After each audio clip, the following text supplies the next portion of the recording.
सब लोग प्रार्थना के लिए तैयार। आंखें बंद, मन शांत। दोनों हाथों की ध्यान मुद्रा घुटनों पर। 3 बार ओमकार चैंटिंग साथ में। आ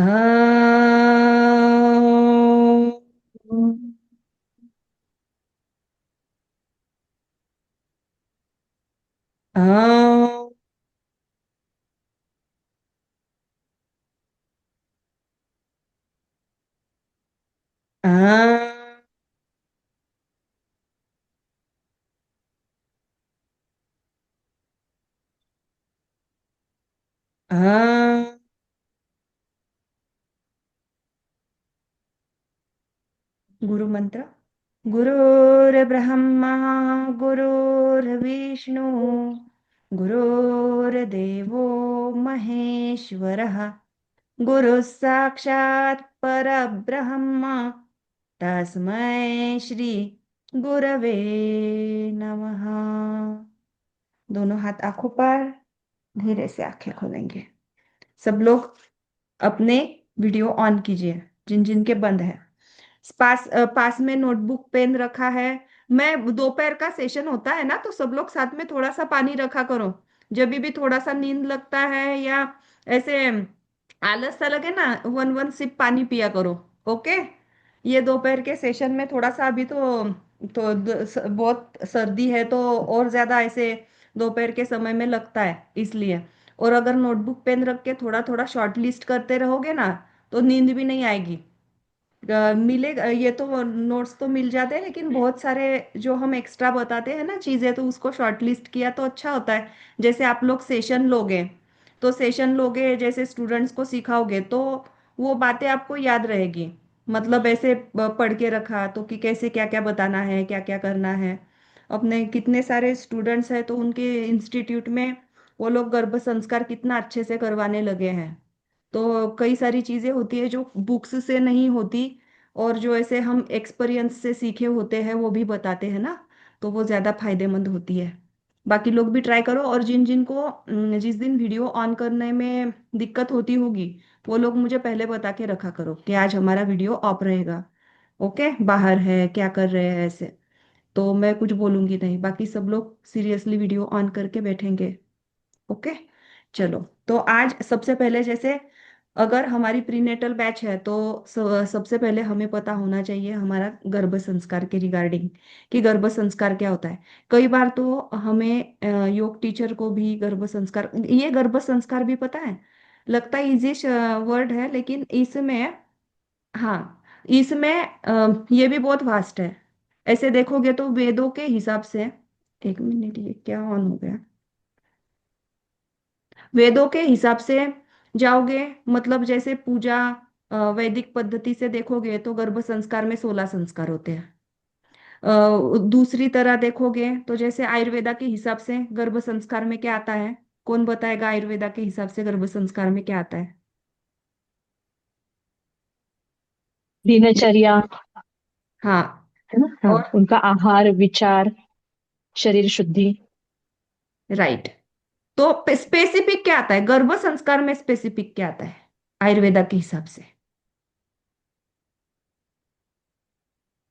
जैसे क्या करवाते हैं हम आजकल, बहुत ट्रेंड चल रहा है इसका। आप लोगों ने जैसे आयुर्वेदा के डॉक्टर के एड देखे होंगे, क्या बोलते हैं, बीज शुद्धि, बीज शुद्धि करना। या दूसरा क्या है, शरीर शुद्धि। जैसे क्या करवाते हैं, पंचकर्म करवाते हैं। पंचकर्म से क्या होता है, शरीर की शुद्धि होती है, सप्त धातुवर्धक शरीर बनता है, त्रिदोष दूर हो जाते हैं।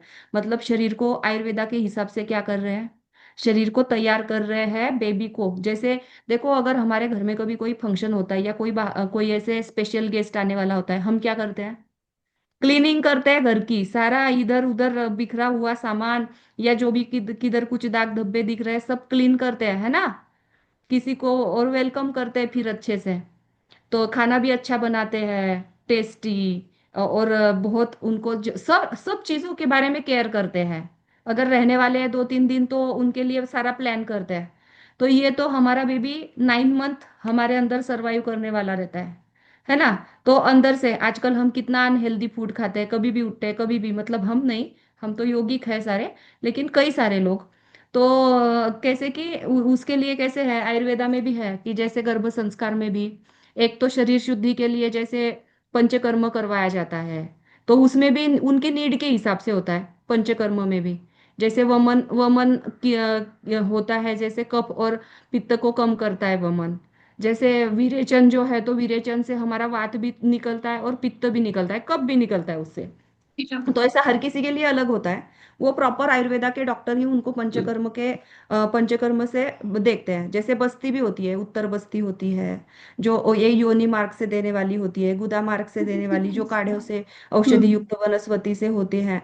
तो किसका तो माइक ऑन है, आपकी रिकॉर्डिंग खराब हो जाएगी सबकी। हाँ।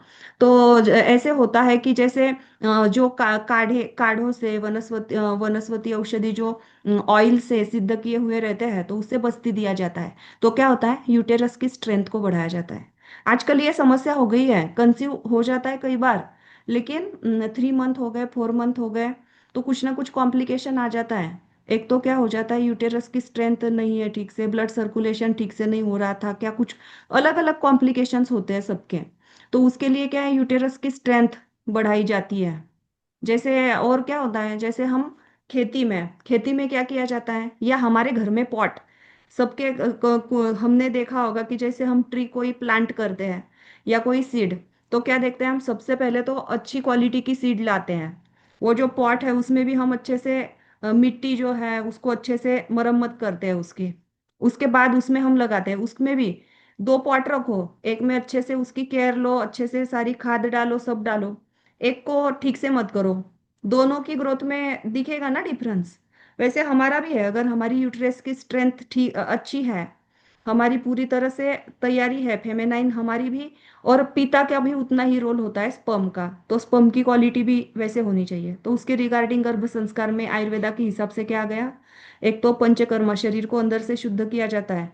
दूसरा क्या है, औषधि युक्त औषधि भी रहते हैं, गर्भ संस्कार की औषधि रहते हैं। जैसे कि पुरुषों में उनकी स्पर्म की क्वालिटी, स्पर्म की क्वालिटी ही नहीं, और स्पर्म की क्वांटिटी भी किसी किसी की कम होती है, किसी की क्वालिटी कम होती है। जैसे आजकल जैसे आईटी फील्ड या कोई भी ऐसे अलग अलग जो है, जिनको ज़्यादा मोबाइल का यूज़ है, या लैपटॉप रेडिएशन के कारण हो जाता है, या ज़्यादा तनाव के कारण हो जाता है, या लाइफस्टाइल डिसऑर्डर्स या एडिक्शंस होते हैं, ड्रिंक स्मोकिंग, ऐसे अलग अलग रीजन होते हैं। तो कई बार क्या होता है कि महिला का बीज तो अच्छे से बन रहा है, सब प्रॉपर चल रहा है, लेकिन स्पर्म स्पर्म की क्वालिटी है, या स्पर्म भी स्ट्रांग होना चाहिए ना जो ओल्यूशन के लिए।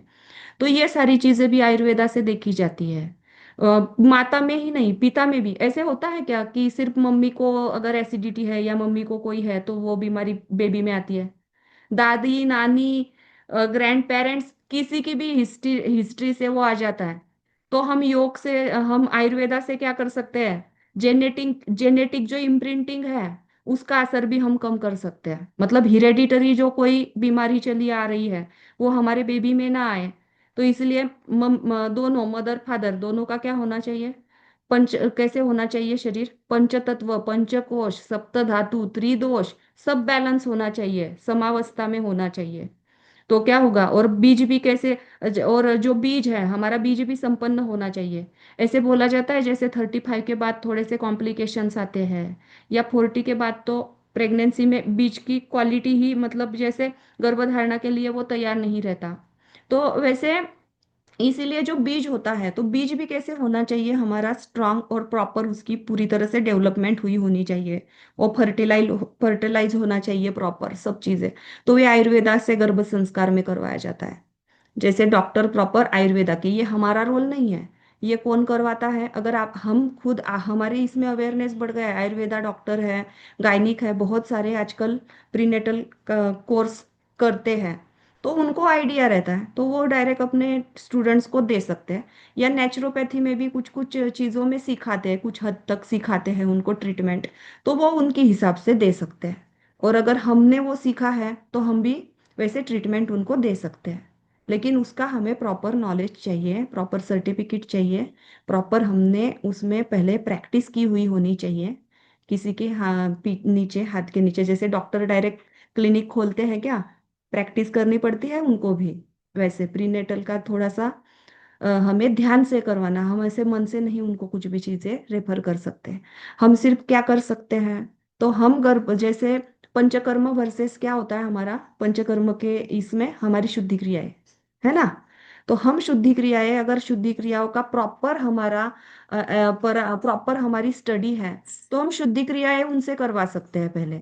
और शुद्धि क्रियाओं से हम उनके त्रिदोष बैलेंस कर सकते हैं, सप्त धातु, सब सब चीजें हम कर सकते हैं। तो हमारे योग में हम क्या कर सकते हैं, जैसे आयुर्वेदा के डॉक्टर दवाई देंगे, आयुर्वेदा के डॉक्टर जैसे उनकी शुद्धि शरीर शुद्धि के लिए पंचकर्म, तो उनकी वमन में क्या करते हैं, वो बाद में 7 दिन के बाद वो जैसे दूध या गन्ने का जूस या ऐसे पी के उमेट बताते हैं। हमारा तो इमीडिएट होता है, हमारे इसमें गुनगुना पानी नमक का, लेकिन उसमें भी प्रोसेस है। जैसे शुद्धि क्रियाओं की रिगार्डिंग बताया है, प्रॉपर की तो फायदा देगी, गलत किया तो नुकसान देगी। तो ये सारी चीजें अगर पॉसिबल हो तो सीख सीख लो सब लोग। हर बैच में प्रीनेटल स्टूडेंट्स बोलते हैं कि मैम आप लो लो सिखाओ। इस बार मैं ट्राई करूंगी जरूर कि अपना क्लास खत्म जब होगा, तो मैं ही आप लोगों के लिए रख लूंगी शुद्धि क्रियाओं के बेसिक सी जो शुद्धि क्रियाएं आपको आनी चाहिए, जो आपको हर क्लास में हेल्प करेगी। ओके। तो जैसे इसमें भी हमारी इसमें जैसे हम ये करते हैं, शंख प्रक्षालन करते हैं, जैसे हम वमन करते हैं, ऐसे हम शुद्धि क्रियाओं से भी शरीर शुद्धि करवा सकते हैं। दूसरी चीज है कि जैसे ये सारा हो गया गर्भ संस्कार का, हमने देखा कि योग में दूसरा क्या है, जैसे योग में भी हम योग से क्या होता है, जैसे आप लोग योग करते हो, तो योग नहीं करते थे और योग करने लगे, दोनों में डिफरेंस क्या लगता है आपको? एक दो कोई अनम्यूट करो और बताओ।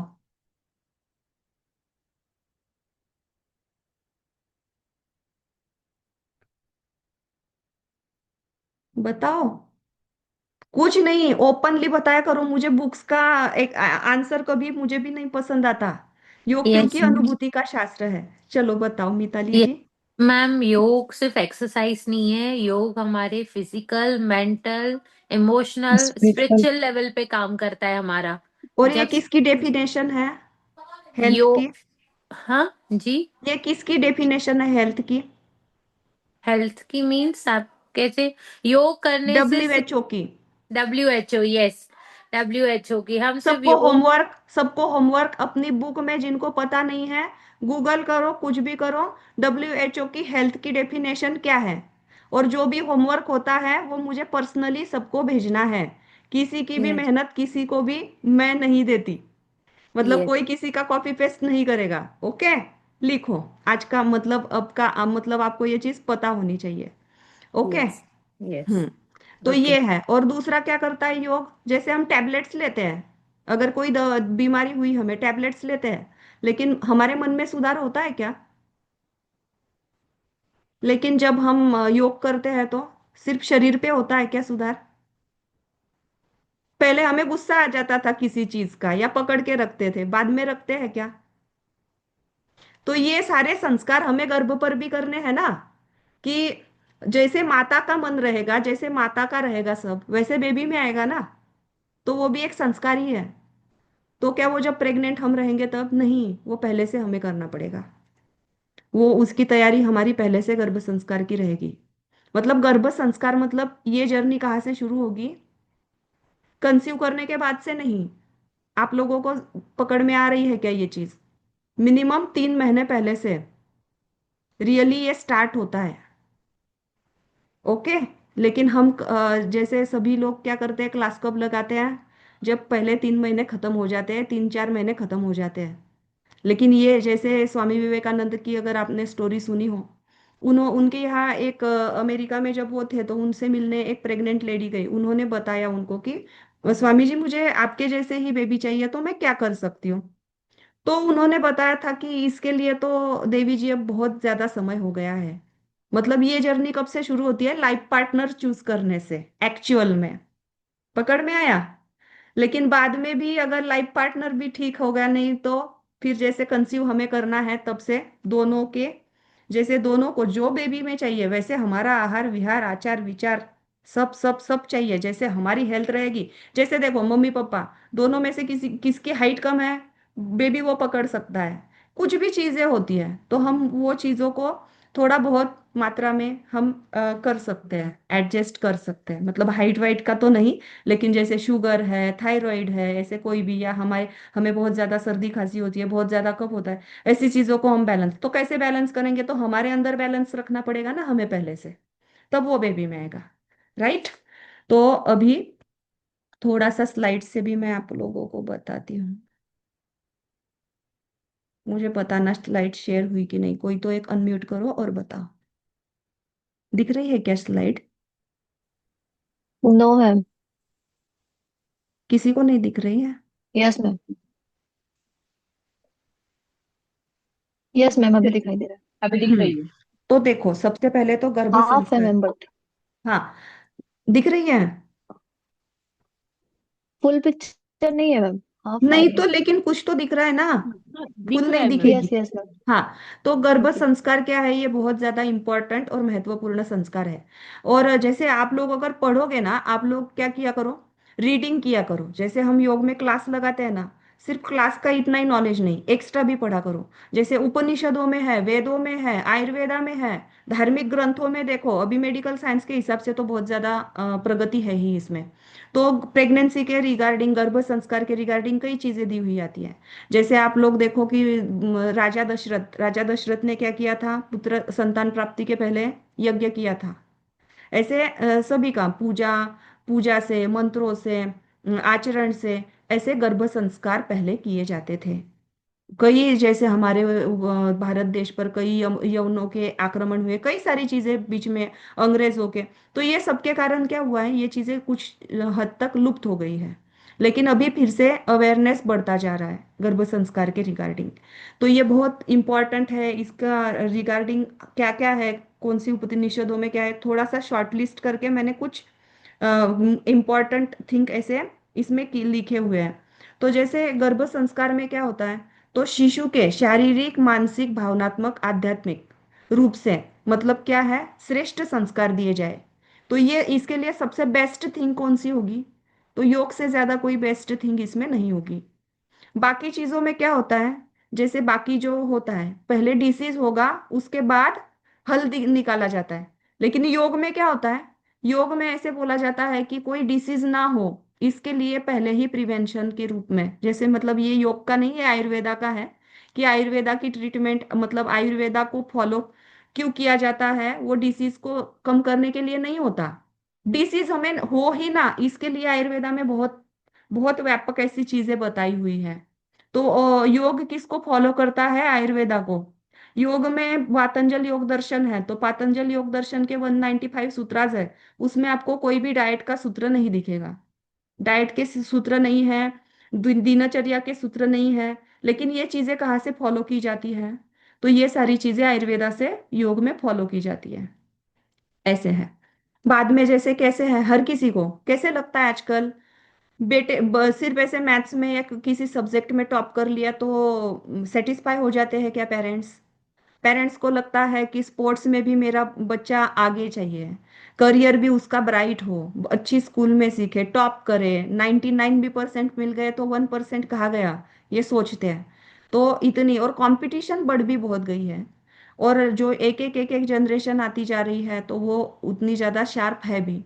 तो हम, लेकिन एक है, जैसे स्पेशल चाइल्ड है, या कोई जल बॉर्न होते ही बेबी को कोई ना कोई डिसीज भी हो जाते हैं, या अच्छे से ग्रोथ नहीं होती है। क्योंकि क्या होता है, अच्छे से मतलब हमने गर्भ संस्कार जैसे बीज से ही काम नहीं किया, बाद में भी प्रेगनेंसी में भी हमारे पास समय था लेकिन हमने ध्यान नहीं दिया। या क्या है, हमारा वर्किंग, जैसे वर्किंग है, वर्किंग आते हैं, सुबह उठ रहे हैं, जल्दी जल्दी सारा निपटा के जा रहे हैं ऑफिस, ऑफिस का वर्क कर रहे हैं, वहां पर ऑफिस के टेंशन है, स्ट्रेस है, सब है। और बेबी जैसे हम फील करेंगे वैसे बेबी फील करेगा, जैसे घर का क्लाइमेट रहेगा वैसे बेबी करेगा। तो उसके कारण क्या होगा, बेबी के ब्रेन पर, बेबी के डेवलपमेंट पर उसका असर होगा। तो ये ना हो, इसलिए गर्भ संस्कार बहुत जरूरी है।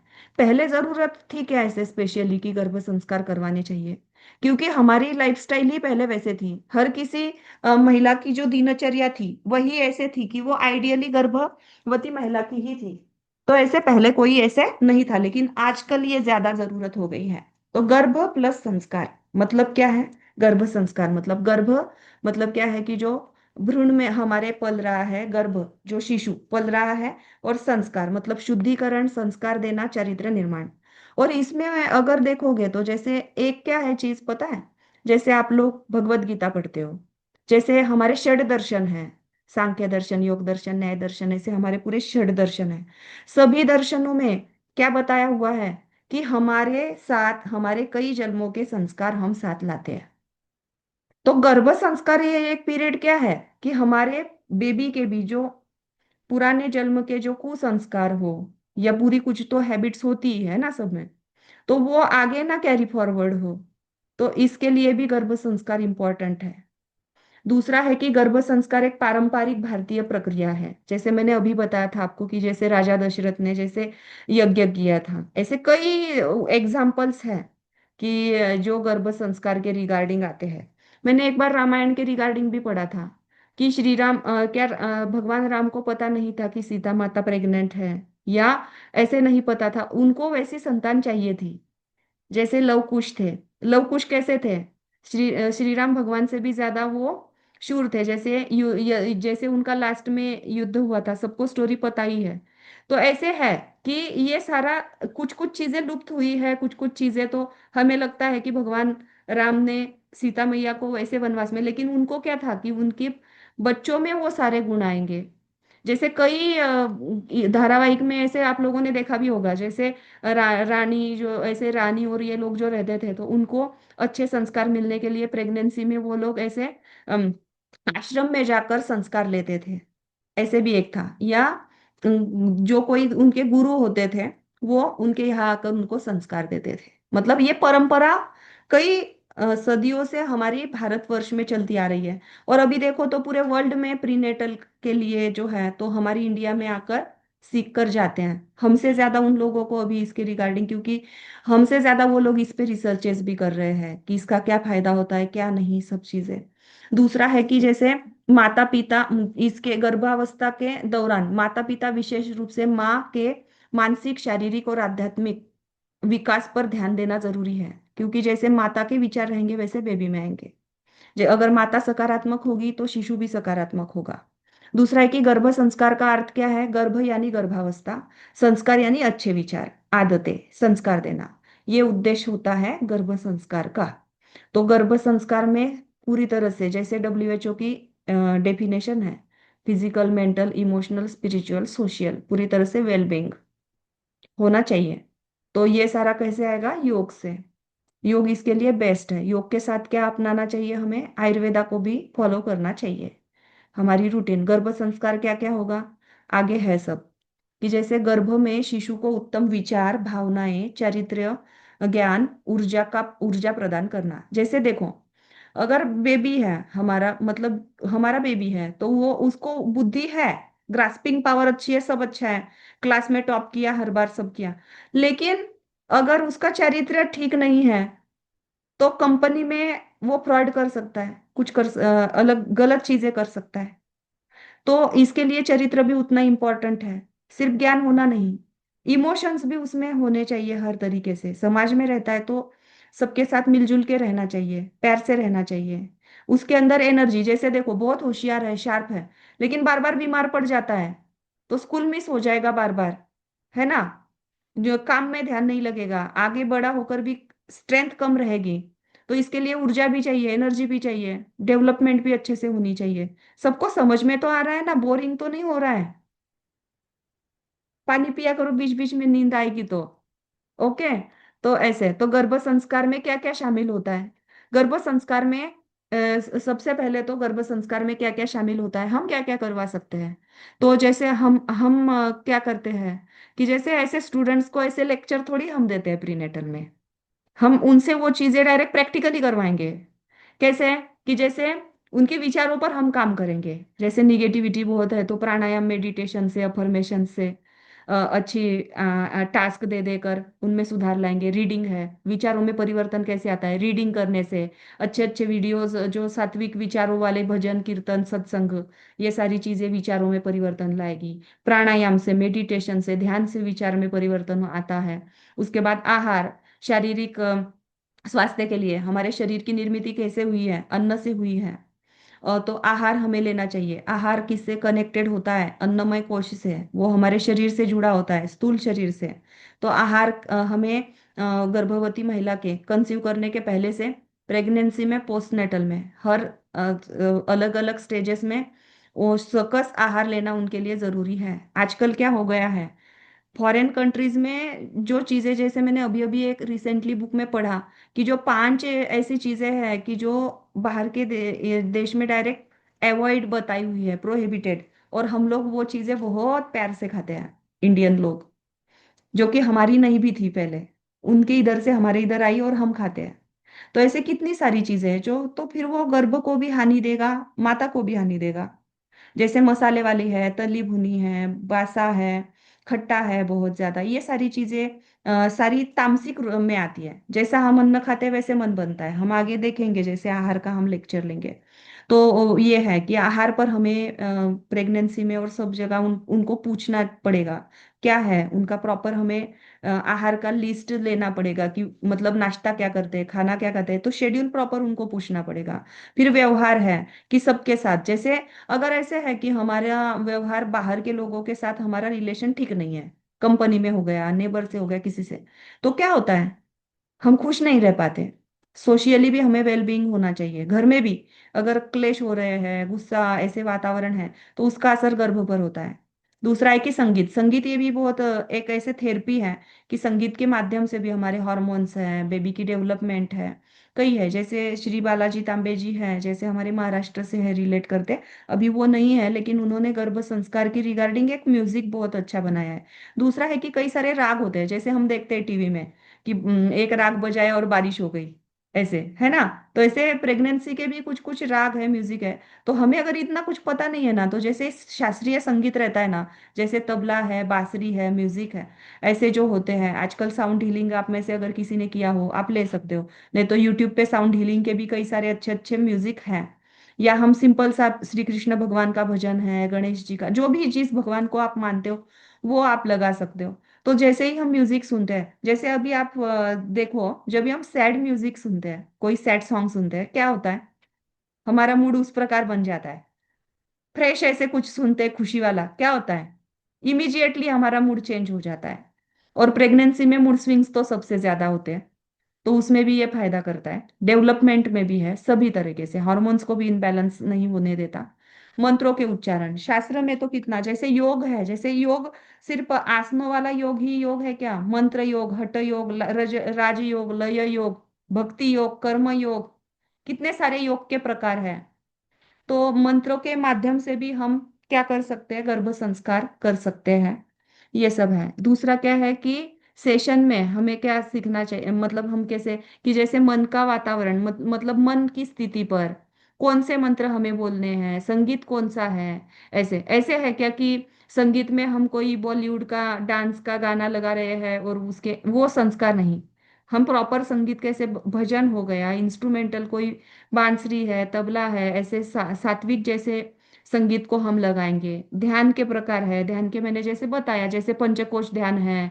मैं आप लोगों से प्रैक्टिस करवाऊंगी इसका अच्छे से। पंचकोश ध्यान है, चक्रास का है, पंच तत्वों का भी हम मेडिटेशन ले सकते हैं स्टूडेंट्स का।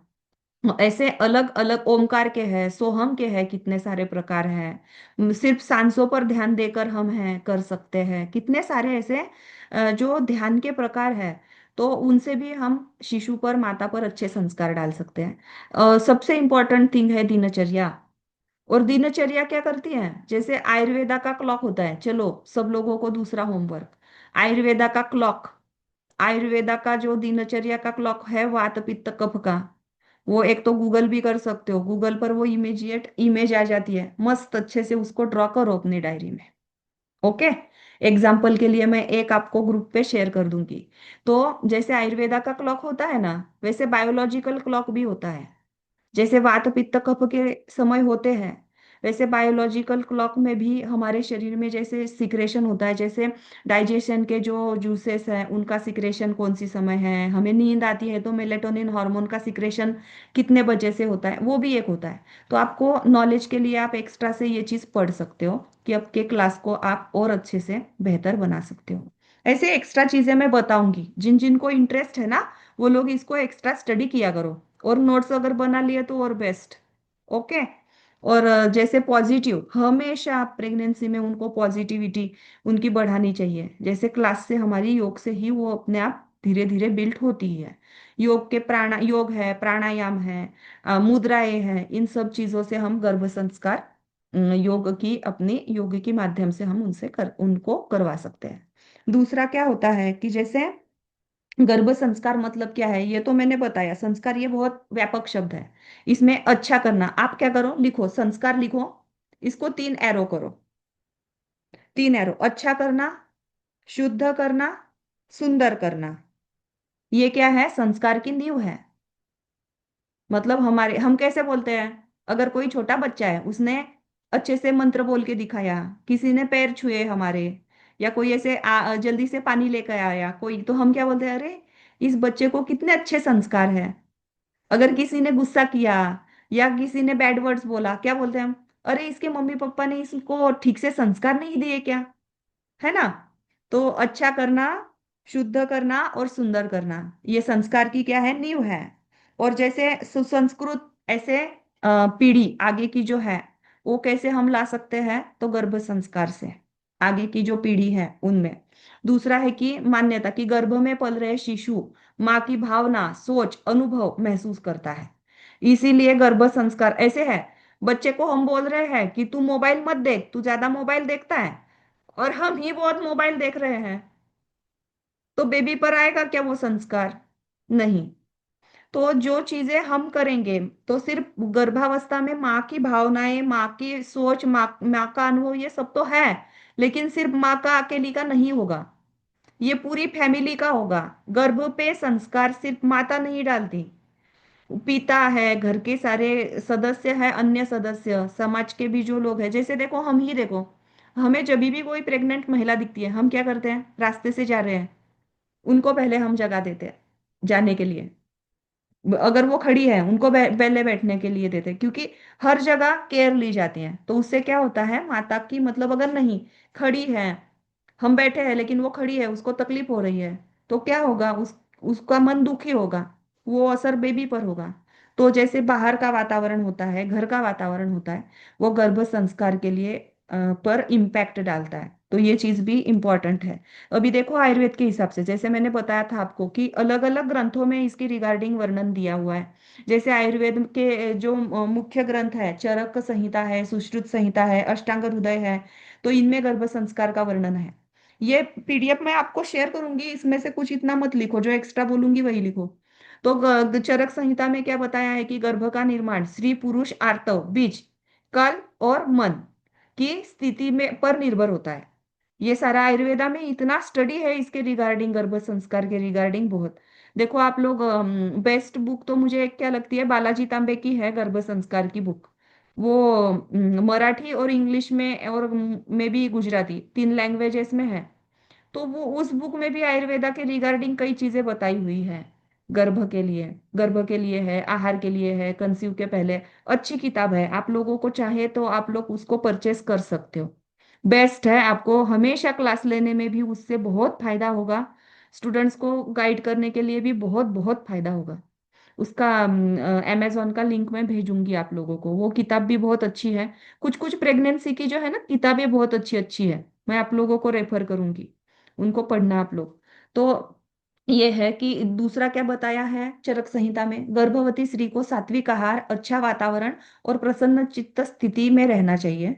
जो गर्भावस्था में, जैसे कि भजन है, श्लोक है, सत्संग है, ध्यान है, ये है, तो ये गर्भस्थ शिशु पर अच्छा असर, तो इसको आजकल तो अल्ट्रासाउंड से भी चेक किया जाता है, और इसके ऊपर रिसर्चेस भी हुए हैं कि बेबी पर म्यूजिक के क्या असर हो रहे हैं। अगर गुस्सा चल रहा है ऐसे माहौल में, माता है, तो बेबी के एक्सप्रेशंस क्या है। और जैसे ओमकार चैंटिंग के ऊपर रिसर्चेस है प्रेगनेंसी के। इवन ये भी है कि जैसे बेबी बॉर्न होने के बाद गायत्री मंत्र गुनगुन करके ऐसे आवाज करना, या ओम की ध्वनि निकालना, ऐसे न्यू बॉर्न बेबी के साउंड सुने गए हैं। या जैसे ही माता जो भजन जो सब सुनती थी, वो लगाते ही बेबी शांति से उसे सुनता है, खाना खाते समय या कभी भी बेबी रो रहा है, शांत हो जाता है। ये सारी चीजें नोट की हुई है हम लोगों को भी। जो मम्मी लोग हैं ना, वो ऐसे वीडियो भेजते हैं कई बार कि देखो बेबी कैसे कर रहा है, जैसे मैंने प्रेगनेंसी में ये चीज की थी। दूसरा क्या है कि सुश्रुत संहिता में बताया हुआ है कि गर्भधारण से पहले और बाद में किए गए कर्म, विचार, आहार और व्यवहार शिशु के गुणों को निर्धारित करता है। इसमें देखो, महाभारत की आप लोगों को स्टोरी याद है क्या? कि जैसे जब व्यास मुनि या कौन से, मुझे उतना क्लियरली अभी नाम याद नहीं आ रहे हैं उनके, लेकिन जैसे पांडु, तो वो सफेद कैसे पड़ गए? तो उस समय उनकी माता जो थी, तो उन्होंने वो पूरी ठंडी पड़ गई थी, सफेद पड़ गई थी। सुनी है आपने? विदुर, धृतराष्ट्र और पांडु, इनकी रिगार्डिंग स्टोरी है कि वो ऐसे क्यों है। धृतराष्ट्र, तो उनकी माता ने आंखें बंद कर ली थी पूरी। ऐसे ऐसे कुछ स्टोरी है महाभारत में भी। तो ऐसे है कि जिस समय, जैसे गर्भधारण से पहले जो भी है, जैसे कर्म, विचार और जो भी हम हमारी भावना होती है, उसका असर शिशु पर होता है। तो उसमें वो भी एक एग्जाम्पल हम ले सकते हैं।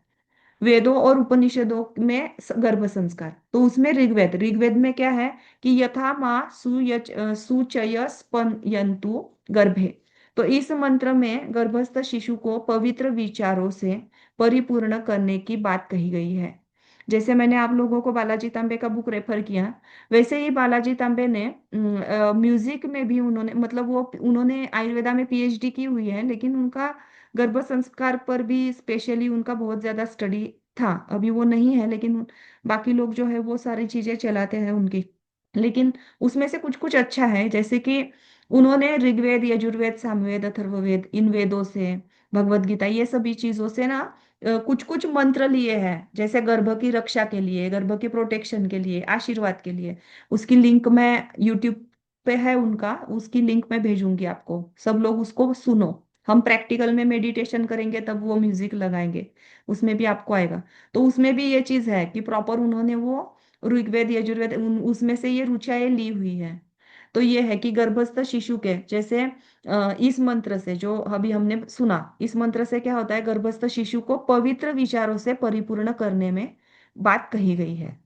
मतलब ये जो मंत्र का उच्चारण करेंगी गर्भवती माता, तो क्या होगा, गर्भस्थ शिशु के विचारों में परिवर्तन होगा।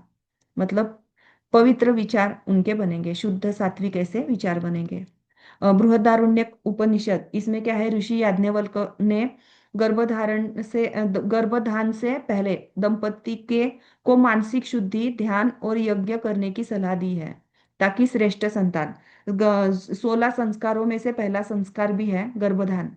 जिन लोगों को इंटरेस्ट होगा, पूरे 16 संस्कार का स्टडी करो, बुक्स में मिल जाता है, मेरे पास भी अगर कोई बुक होगा तो मैं शेयर करूंगी। ओके।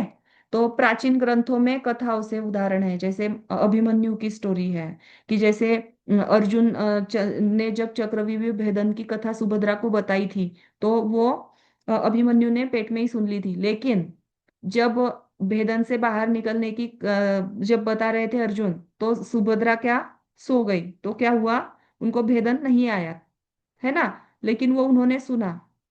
तो ये चीज आती है अब महाभारत से। फिर भक्त प्रहलाद और विष्णु भक्त, तो भक्त प्रहलाद की माता, तो क्या था, भक्त प्रहलाद की माता गर्भावस्था में नारद जी से सत्संग लेती थी, सत्संग।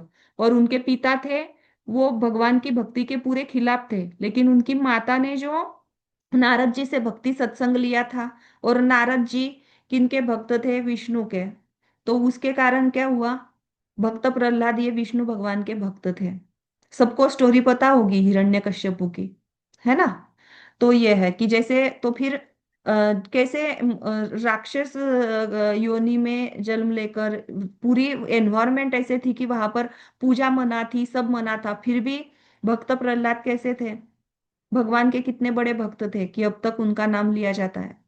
दूसरा है संत ज्ञानेश्वर, ये कथा, ये हमारे महाराष्ट्र के संत है बहुत बड़े, आप लोगों में से कई लोगों ने नाम सुना भी होगा। तो जिन्होंने ज्ञानेश्वरी लिखी हुई है, बहुत एक योगी ऐसे पुरुष थे। तो जैसे ज्ञानेश्वर महाराज की माता ने गर्भ में, जब गर्भ में ही उपनिषदों का पाठ किया था, जिससे उन्होंने बाल्यकाल में दिव्य ज्ञान पाया। तो सबको, आप लोगों को शायद पता भी ना हो, लेकिन ज्ञानेश्वर महाराज ने बहुत ही कम उम्र में ज्ञानेश्वरी को जो ज्ञानेश्वरी लिखी हुई है, ज्ञानेश्वरी हमें अभी समझने में कितनी हेवी जाती है, लेकिन उन्होंने उतनी कम उम्र में लिखी है। वो इतने, जैसे पंचमहाभूतों पर उनका विजय था, जैसे एक वॉल पर बैठकर वो विठल भगवान से मिलने गए, मतलब के दर्शन लेने गए थे। दूसरा कि उन्होंने अग्नि तत्व को प्रतिबिंबित करके उनकी उनकी जो बहन है मुक्ताबाई, उन्होंने उस पे रोटी बनाई थी। ऐसे कई सारे उनकी विभूतियां हैं। तो जैसे माता पिता तो हम उनको देखते हैं, लेकिन उनके पीछे रोल किसका होता है? जैसे शिवाजी महाराज सबको पता होंगे, तो उनके पीछे हाथ किसका है शिवाजी महाराज बनने में? तो जिजाऊ माता का।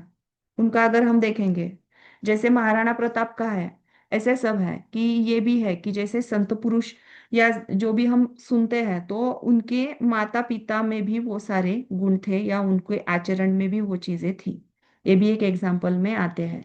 मतलब जैसे कोई कंसीव कर रहे हैं, ये हम क्यों सीख रहे हैं?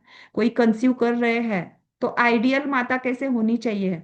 तो ऐसे आजकल क्या है, लगा देते हैं यूट्यूब पे सर्च करते रहते हैं कि प्री कॉन्सेप्शन में क्या करना चाहिए क्या नहीं। वो लोग भी व्यूज बढ़ाने के लिए क्या क्या बढ़ा चढ़ा के उन्होंने वीडियोस बनाए रहते हैं। उससे अच्छा है कि धार्मिक किताबें पढ़े, जैसे भक्त प्रहलाद की हो गई, या जैसे जिजाऊ माता की हो गई, महाराणा प्रताप उनकी माता की हो गई। ऐसे अच्छी अच्छी किताबों से भी मतलब हमारे अंदर वो गुण आते हैं। जब भी हम कुछ भी पढ़ते हैं तो उसमें से हमारे अंदर अच्छे गुण आते ही हैं। तो ये सारी है कि प्री कॉन्सेप्शन में हम ऐसे आइडियल किताबें पढ़ सकते हैं, या अच्छे अच्छे जैसे स्वामी विवेकानंद, ऐसे सभी के चरित्र हम पढ़ सकते हैं कि हमारे बेबी में वो गुण आते हैं। ऐसे तो माता पिता की आध्यात्मिकता, विचार, जीवन शैली का प्रभाव आत्मा के संस्कारों पर पड़ता है, उसे नया आकार वो देता है। योग, ध्यान, जप, मंत्र जप से ऊर्जात्मक कंपन शिशु को प्रभावित करते हैं। मंत्रों के रिगार्डिंग सुना होगा, जैसे ओमकार के रिगार्डिंग तो कितने सारे रिसर्चेस हैं। वैसे गायत्री मंत्र के रिगार्डिंग भी बताया जाता है कि पूरी 72,000 नाड़ियों को खोलता है गायत्री मंत्र। पूरे शरीर के हर एक ऑर्गन को हील करता है गायत्री मंत्र। वैसे ही बाकी के भी मंत्र हैं, अलग अलग मंत्रों के हम सुनते हैं कि इस मंत्र से क्या फायदा होता है, उस मंत्र से। तो प्रॉपर सही उच्चारण से सच में आजकल रिसर्चेस में ये सब चेक भी किया जा रहा है। जैसे यौगिक प्रक्रियाओं में हम योग निद्रा करवाते हैं, प्री कॉन्सेप्शन में योग निद्रा करवा रहे हैं अच्छा संतान प्राप्ति के लिए, प्रेगनेंसी में करवा रहे हैं प्रॉपर ग्रोथ के लिए, वो भी ट्रेमिस्टर वाइज योग निद्रा में अफर्मेशन चेंज हो सकता है। अगर प्रेगनेंसी के पहले किसी को शुगर है, तो उनको डर लग रहा है कि मुझे कंसीव होगा कि नहीं, कंसीव करने के बाद बेबी प्रॉपर सरवाइव कर पाएगा कि नहीं। योग निद्रा में अफर्मेशन डाल दिया, संस्कार डाल दिया, बीज से ही सबकॉन्शियस पे ही काम कर दिया, अवचेतन मन पर ही काम कर दिया। क्या होगा? ये संस्कार ही है। मतलब योग से हम ये सारे संस्कार उनको करवा रहे हैं, प्रेगनेंसी से पहले, प्रेगनेंसी में, और बाद में पोस्टनेटल में भी। हर समय महिला के लाइफ का ये बहुत बड़ा इम्पोर्टेंट ऐसे पीरियड होता है, और बहुत सारे चेंजेस भी होते हैं लाइफ में। दूसरा है कि जैसे इसके ऊपर कई सारे रिसर्चेस भी हुए हैं। जैसे मैंने बताया कि आजकल जो भी चीज है उस पे वैज्ञानिक भी सारी चीजें रिसर्च से प्रूव की गई है। तो इसी में है कि भ्रूण में सीखने की क्षमता पे रिसर्च किया गया है, वैज्ञानिक प्रमाण है। जैसे डॉक्टर एंथनी और डॉक्टर विलियम, इन दोनों ने यूनिवर्सिटी ऑफ नॉर्थ कैलिफोर्निया में 1980s में एक रिसर्च पेपर पब्लिश किया है। उसमें है कि नवजात शिशु को उनकी माँ द्वारा गर्भ में पढ़ी गई कहानी कैट इन हैट सुनाई गई, तो शिशु ने वह कहानी पहचान ली जिसे माँ गर्भावस्था में जोर से पढ़ती थी। दूसरा है, इसी में मैंने एक पढ़ा था, और एक कि जैसे एक प्रेगनेंसी की किसी किताब में पढ़ा था मैंने कि एक कोई लेडी थी जो अमेरिका या कौन सी कंट्री में थी, इतना मुझे याद नहीं, लेकिन वो जर्मनी गई थी कुछ 1-2 महीने के लिए, वर्किंग थी, तो ऐसे गई थी, तो वहां पर जर्मन लैंग्वेज वो लोग बोलते थे। तो बेबी 2-3 साल का हो गया तो, लेकिन ऐसे कुछ अलग सा ही बोलता था, तो उसको समझ में नहीं आता था। बाद में जैसे काउंसलर के पास गई या स्पीच थेरेपी करवाने गई, तो पूछा गया कि जर्मन कोई आपके घर में बोलता है क्या? तो फिर तब पता चला कि उनके कुछ कलीग्स थे कि जो जर्मन लैंग्वेज बोलते थे आजू बाजू, और प्रेगनेंसी के पीरियड में 90% तक बेबी लैंग्वेजेस शार्प और जल्दी से ग्रास्पिंग से सीख सकता है। तो उसका ये एक एग्जाम्पल उस बुक में दिया हुआ था, music and fetal brain development. तो इसमें इसका है कि डॉक्टर थॉमस वर्नी, इन्होंने author of the secret life of the unborn child, उन्होंने रिसर्च किया हुआ है कि गर्भस्थ शिशु माँ के तनाव, खुशी, संगीत को महसूस करता है। मधुर संगीत, शास्त्रीय या शांतिप्रद, उसका असर क्या होता है मस्तिष्क की, जो गर्भस्थ शिशु के मस्तिष्क की तरंगों पर होता है, ये ईईजी से चेक किया गया है। दूसरा है कि positive maternal emotions of and child mental health, इसका अध्ययन रॉयल कॉलेज ऑफ साइकी साइकियाट्रिक्स। तो इसमें है कि माँ की गर्भावस्था के दौरान की चिंता, तनाव का संबंध बच्चे में एंजाइटी, हाइपर एक्टिविटी, लो इमोशंस, लो कंट्रोल, इन सब चीजों पर होता है। वही अगर प्रार्थना, मंत्र, विचार, सकारात्मक भावना रखी जाए तो क्या होता है, बेबी के व्यवहार पर उसका पॉजिटिव सकारात्मक असर होता है। ये सारी चीजें हैं, ऐसे बहुत सारे रिसर्चेस हैं। आप भी अगर गूगल करोगे तो आपको गूगल पर भी कितने सारे रिसर्चेस मिल जाएंगे। तो ये हम बीच बीच में 5 मिनट या अपनी प्रीनेटल के ग्रुप में, या ऐसे 2 मिनट 5 मिनट में लास्ट में आप लोग बता सकते हो कि क्यों जरूरी है ऐसे। तो इसमें आजकल क्योंकि साइंटिफिक चीजों पे ज्यादा ट्रस्ट होता है सबका, इसलिए।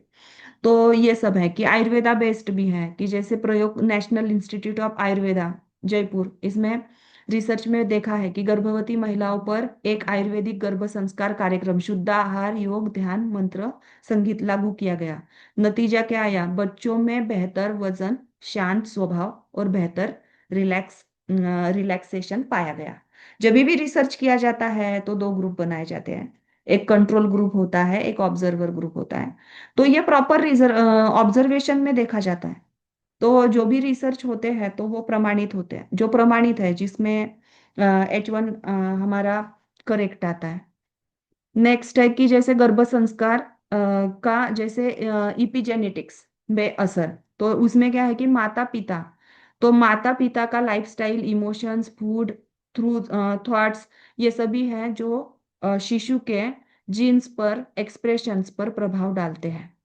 तो इसका अध्ययन भी है, डॉक्टर लिप्टन इन्होंने किया हुआ है, बुक है बायोलॉजी ऑफ बिलीव। तो ये सारे रिसर्चेस है, पीडीएफ में आप लोग सब इनको जरूर पढ़ना।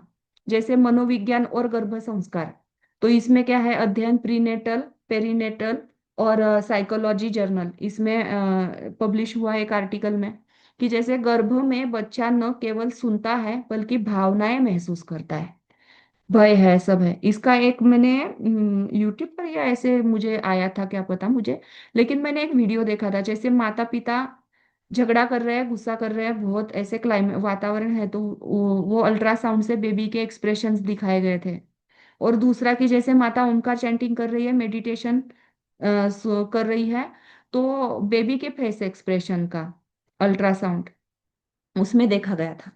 दूसरा क्या है कि भारत में आधुनिक रिसर्च प्रोजेक्ट्स कौन कौन से हैं, कि गर्भस्थ शिशु एक संवेदनशील चेतन अस्तित्व है जो ध्वनि, भावना, विचार, ऊर्जा को ग्रहण करता है।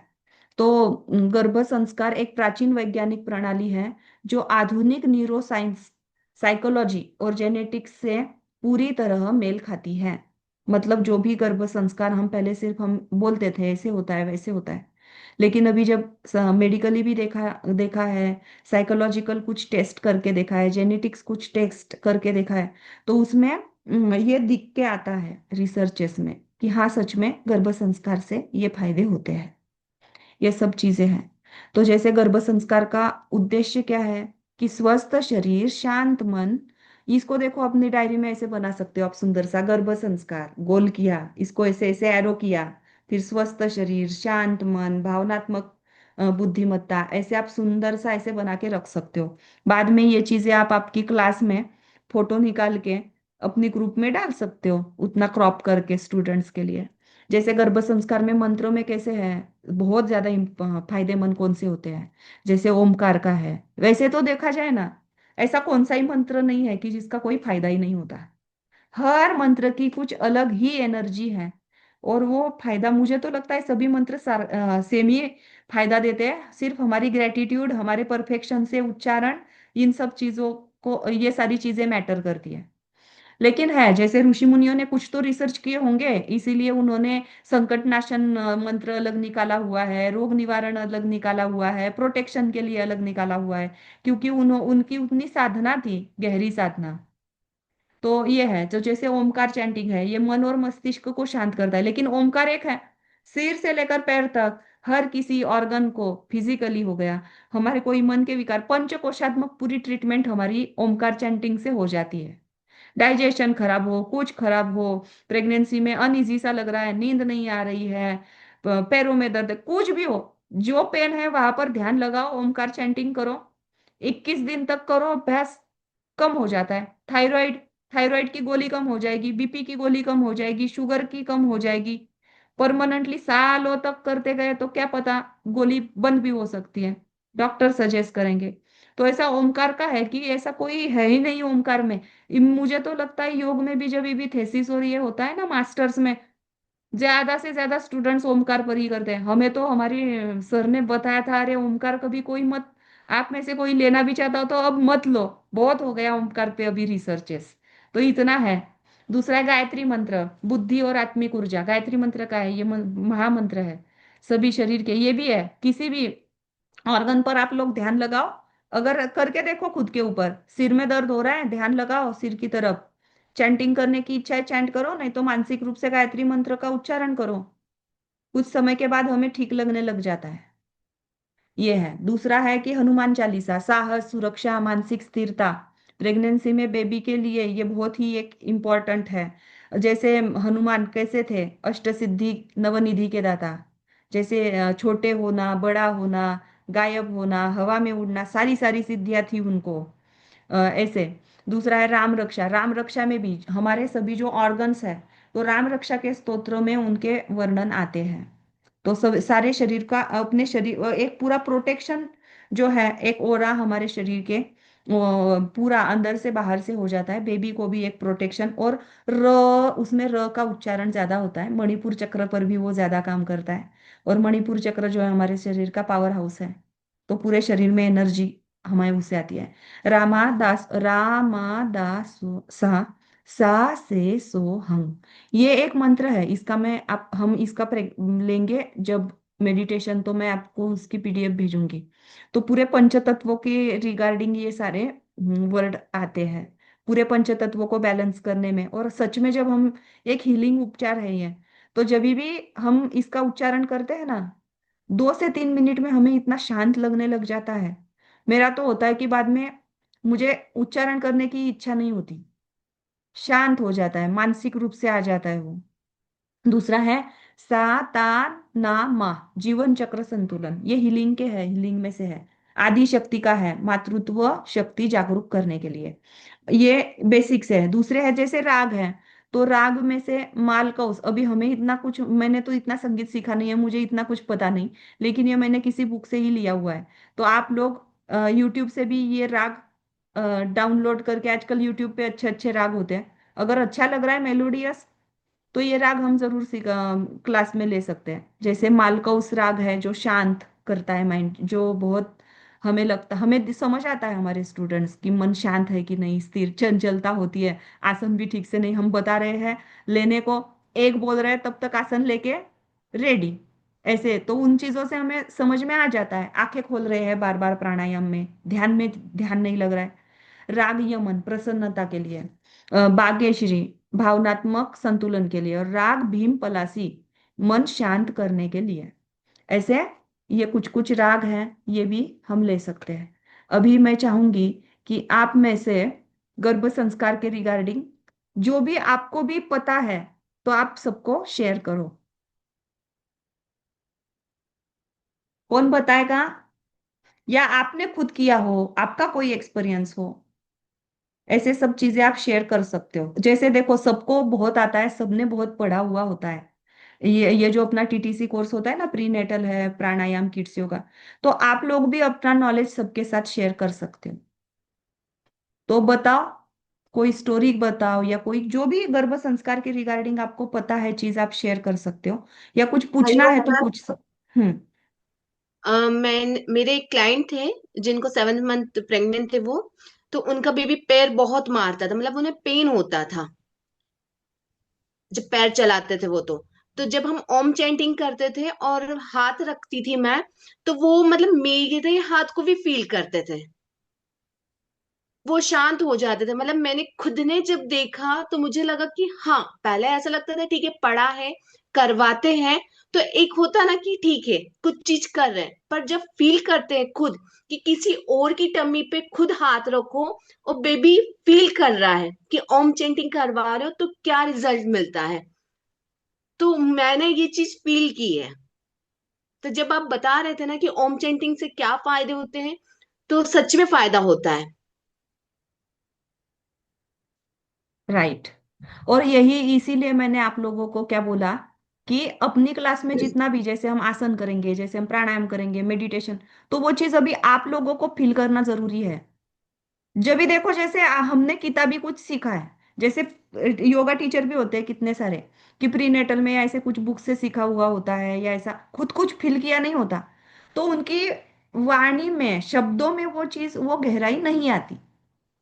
तो वो कब आएगी? मेडिटेशन, कोई कोई मेडिटेशन करवाता है तो हम बहुत डेप्थ तक चले जाते हैं, किसी किसी के नहीं जाते, किसी के जाते, किसके जाते हैं? जिन्होंने वो खुद फील किया होता है ना, वो उस फ्लो से वो कराता है। जैसे मैंने खुद मेरी प्रेगनेंसी 9 मंथ कितना यौगिक जिया हुआ है। अभी मैं मेरा कुछ इतना बताऊंगी नहीं, क्या बताए। आप लोग खुद ये चीज, जिनको कंसीव करना होगा बाद में, वो प्रेगनेंसी में फील करना या ऐसे करना। लेकिन ये बहुत है सारा, बहुत बहुत, मतलब कि जैसे जैसे मैं पढ़ती गई कई चीजों में, मेरा भी ऐसे ही था फर्स्ट प्रेगनेंसी के समय भी, कि अगर कोई बताते थे नुस्खे ऐसे, तो हाँ, इसके पीछे कोई लॉजिक थोड़ी है, ये तो थोड़ी गायनिक ने बताया है ऐसा। आयुर्वेदा की भी कुछ कुछ चीजें मैं नहीं मानती थी, मैं बोलती थी नहीं नहीं, जो गायनिक बताएगी वैसे ही मैं सब करूंगी मेडिकल साइंस के हिसाब से। लेकिन जैसे मैं बहुत पढ़ती हूँ, मैं बहुत ज्यादा पढ़ती हूँ, तो जितना मैं पढ़ती गई, जितना मैं प्रैक्टिकली उसको एक्सपीरियंस करती गई, तो इन चीजों पे मैंने सच में खुद में भी, स्टूडेंट्स में भी देखा हुआ है, रिसर्चेस में भी, कई कई कई रिसर्चेस भी किए भी हुए हैं, तो ये चीजें फील की हुई है। तो ये हमें बाकी लोगों को भी इसके फायदे दिलाने हैं। लेकिन जब हम एक्सपीरियंस, कभी कभी होता है, ओमकार चैंटिंग स्टार्टिंग में करते हैं, ऊ बोल पाते हैं, म तक सांसें जैसे पूरी निकल जाती है तो हम ठीक से, तो क्या है, इसमें ब्रीद इन प्रैक्टिस भी होती है हमारी। दूसरा होता है प्रॉपर कंपन, के पेट के यहाँ होने चाहिए, ऊ के चेस्ट के यहाँ, म के सिर के ऊपर, और पूरे ओमकार के पूरे शरीर में फिर वो वाइब्रेशन रहते हैं। तो ये सारी चीजें जैसे हम चैंट करेंगे, सीखेंगे, तो खुद प्रैक्टिस करेंगे परफेक्शन से, तब तो हम स्टूडेंट्स को करवा पाएंगे। कभी कभी जैसे त्राटक, हम प्रेगनेंसी में बहुत इंपॉर्टेंट है त्राटक भी, तो त्राटक, अरे इतना सीखा के मैंने टीटीसी में, इंस्टीट्यूट के उनके वीडियो डालते हैं, पूरा नीचे दिया रखा रहता है जमीन पर। मतलब इतना ग्रंथार्गत सिखाने का क्या फायदा हो जाता है, कि वो प्रॉपर कैसे रखना चाहिए दोनों, मतलब हमारे आंखों के सामने आनी चाहिए ज्योति। उसके कुछ कुछ तो साइंस है, मैंने खुद 2-3 साल कंटिन्यू त्राटक की प्रैक्टिस की हुई है, तो मेरे भी खुद के उसमें एक्सपीरियंस। और जैसे जो भी ग्रंथ है, किसी ग्रंथ में नहीं लिखा है ऐसा कि नीचे रखो ये करो, बाद में कैसे है, उसकी पूर्व कर्म क्या है, उसका पश्चात कर्म क्या है त्राटक का, किसे करना चाहिए, किसे नहीं करना चाहिए, स्पेक्स कैसे निकाल के ही करना चाहिए। किसी किसी को, जैसे हमारी हर मेरी बैच में मुझे ये क्वेश्चन आता है प्राणायाम बैच में जनरली, कि मैम चश्मे से तो उल्टा ज्यादा क्लियर दिखता है, हमें तो चश्मा निकाल के ज्योति नहीं दिखती। लेकिन वो रिफ्लेक्शन होते हैं ना, जैसे मिरर से क्या रिफ्लेक्शन होते हैं, 7 कलर्स के होते हैं ना, वो आंखों को हार्म कर सकते हैं, कुछ ना कुछ तो लॉजिक होगा उसके पीछे। तो ऐसा सब होता है। तो ये सारी चीजों को जैसे हम फील करेंगे ना, तो तभी तो हम स्टूडेंट्स को करवाएंगे, ऐसा है। अभी और किसी को कुछ पूछना हो तो पूछ सकते हो। वैसे तो गर्भ संस्कार टॉपिक में कोई ऐसा क्वेरी का पार्ट नहीं है, ये समझने की चीज है। और जैसे अलग अलग किताबों में भी गर्भ संस्कार मतलब गर्भ संस्कार रहेगा, तो अलग अलग किताबों में से भी आप पढ़ सकते हो गर्भ संस्कार का ऐसे। और आयुर्वेदा के इसके, और जैसे ये संस्कार मतलब हमारे इंडिया में तो किसको बताने की जरूरत है क्या संस्कार? हमारे घर में जैसे भी बचपन से हमें हमारे मम्मी पापा संस्कार, अभी भी हम बड़े भी हो जाए बूढ़े भी हो जाए, हमें संस्कार देते ही रहेंगे, बताते ही रहेंगे ऐसे करना है वैसे नहीं करना है ना। तो वो सारी चीजें वही है। तो हम यौगिक संस्कार डाल रहे हैं योग के माध्यम से, कि प्रॉपर योगाभ्यास कैसे करना है। जैसे प्राणायाम कर रहे हैं, कई लोग प्राणायाम करते हैं महीनों तक सालों तक, यूट्यूब से देख रहे हैं ऐसा करना है वैसा करना है, एक से लेना है दूसरे से छोड़ना है दूसरे से, लेकिन लेफ्ट से ही शुरू करना है लेफ्ट से ही छोड़ना है, कैसे करना चाहिए, धीरे धीरे करो, आंखें बंद रखो, प्रॉपर मुद्रा कैसे बनाओ, जग अगर सीरियसली रूल्स वाइज किया तो फायदा मिलता है ना। लेकिन सिर्फ अभी मैं जैसे देखो मैं वॉकिंग जाती हूँ ना, तो वहां पे मैं ऐसे बहुत एक्सपेरिमेंट देखती हूँ। कपालभाति के तो बहुत डेंजर डेंजर रहते हैं, कभी कभी ऐसे लगता है उनको जा जा के ऐसे बताए कि प्लीज ये थोड़ा सा गलत है, ऐसे आप ऐसे करो, लेकिन क्या लगता है उनको लगेगा कि इसको क्या इतना एटीट्यूड है ऐसे बताती है। लेकिन मैं ओपन जिम में तो कई लोगों के पोस्चर करेक्ट करवा ही देती हूँ। मुझे बहुत खराब लगता है कि अभी इनको बाद में स्पाइन में दर्द हो जाएगा, ऐसे सब ये कैसे हो सकता है, तो मैं उनको तो थोड़ा तो गाइड मैं कर ही देती हूँ। तो ऐसे है कि योग में भी कोई छोटा मोटा सीख लेते हैं, कोई प्रैक्टिस खुद का नहीं करते, और इंस्टीट्यूट भी कितने सारे लोग डाल देते हैं। तो ऐसा नहीं होना चाहिए, प्रीनेटल में तो बिल्कुल नहीं। सब चीजों में ये चीज ध्यान रखनी है। ओके। तो किसी को कोई क्वेरी ना हो तो हम सेशन एंड करेंगे। प्रार्थना कोई लेगा अपने ऐसे प्रार्थना? मैंने इस बार एक चीज क्या सोची है, कि जैसे सब योग टीचर है कितने सारे, तो और बाद में भी आपको लेनी है, तो मुझे मेरी जो स्टूडेंट्स है तो वो हमेशा कैसे बोलते हैं कि मैम आपके जैसे हम कैसे बोल पाएंगे, कैसे सिखा पाएंगे। तो मैं ऐसे चाहूंगी कि आप में से स्टार्टिंग की प्रेयर और एंड की प्रेयर आप में से ही रोज रोज एक एक ने लेनी है। ओके। हर किसी का नंबर आएगा, हर कोई लेगा, तो आपको वो कॉन्फिडेंस आता जाएगा। हम्म। कौन लेगा आज प्रेयर? अनम्यूट कीजिए। हाँ लीजिए, दिव्या जी। नमस्ते एवरीवन। मेरा नाम दिव्या है। तो सभी लोग अपने आंखें को बंद कीजिए। मैम मेरा हिंदी थोड़ा थोड़ा है तो हाँ मैं चलेगा चलेगा। सभी हम लोग सब आंखें। ना फ्रेंड्स है, और जो भी चीज है आप ओपनली बताया करो। जैसे अभी किसने फीडबैक शेयर किया था, तो ऐसे फीडबैक होता है कुछ भी होता है, अच्छा होता है, एक अच्छा बॉन्ड बनता है। ओके। ओके। कॉन्फिडेंटली बोला करो। हम्म, आंखें बंद कीजिए। सांस लीजिए स्लोली। इनहेल। एक्सहेल। ओम चैंटिंग। ओम।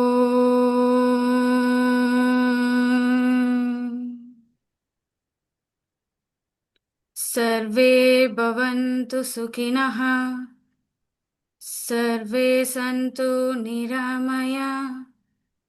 सर्वे भद्राणि पश्यन्तु। मा कश्चित् दुःखभाग् भवेत्। ॐ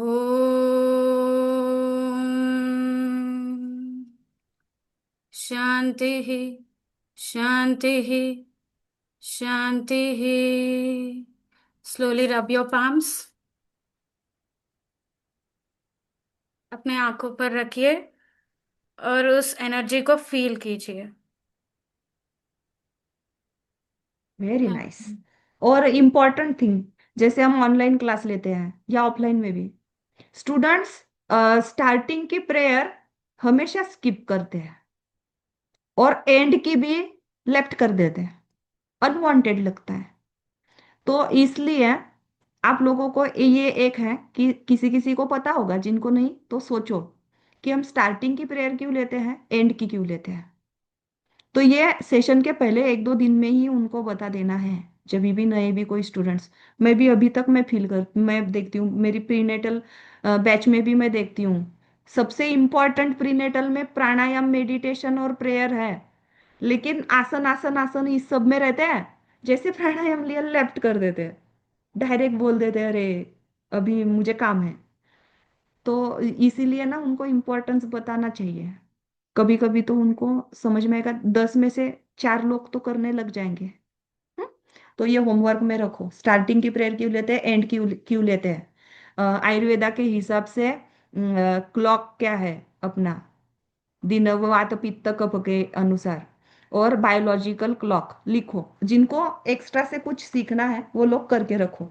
मेरे पास कुछ पीडीएफ है मेरी अपनी टीटीसी की बैच में, मैं सिखाती हूँ ये चीज़ें, मैं आपको लोगों को ग्रुप में लगेगा तो बाद में शेयर करूंगी, लेकिन मुझे ये पर्सनली भेजो। ओके, चलो। मैम हाँ मैम जो स्टार्टिंग और एंडिंग में प्रेयर तो शांति के लिए लिए जाते हैं, और स्टार्टिंग में एक इंटेंशन सेट करने के लिए प्रेयर लिए जाते हैं। राइट, तो अभी उसके बारे में हम कल बात करते हैं। हाँ, मेरा कैसा है एग्जाम के रिगार्डिंग इंग्लिश ना। में दे सकती हूँ क्या मैम मैं, मतलब जो हाँ ऐसे। सब चलेगा इंग्लिश में। और देखो, मेरे पास प्रीनेटल का कुछ कुछ चीजें इंग्लिश में है, लेकिन प्रॉब्लम क्या होता है फिर, सभी ऐसे बोलने, सभी का सभी चीजें इंग्लिश नहीं होती। हाँ तो इसीलिए आप अगर वैसे कोऑपरेट करोगे तो मैं दोनों दोनों लैंग्वेज वाला भेजूंगी, लेकिन कुछ कुछ होगा ना वो सिर्फ हिंदी ही होगा, तो उसको आप गूगल ट्रांसलेट या ऐसा कुछ कर लेना। ओके, हाँ, ओके मैम, थैंक यू। चलेगा। चलो, हरिओम।